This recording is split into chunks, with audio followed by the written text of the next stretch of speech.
in behalf of the Bangsamoro Executive Session, I emphasize the president of this organization, BOFWs. I show sympathy to the Palestine victims. My heart cried every time I saw news on how innocent people were killed, including the young child. I include Palestine in my prayers to become peaceful and to stop the killings.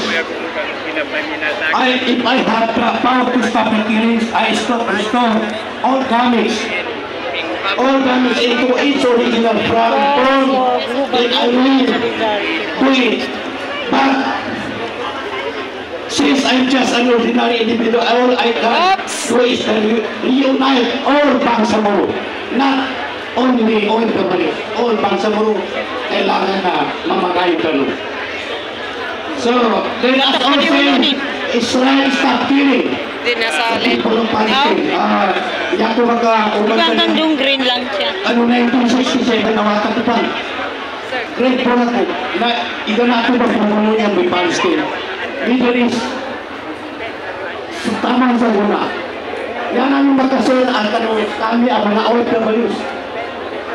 Tabangan tanong siya. Sabi tamang magagatano. Magkantabang tanong ikunta apya. Then magagano mo sa yama siya itabang tanong siya na dua. Nakapila-pula muli niya. Mayroon mo itong wala. 1967. Ay, dapat doon. Kinabuno niya sa Middle East.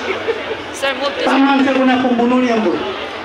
Yama siya iluatan mo. Dito rin dahil pa. Na iluatan mo sa hitan mo kaya.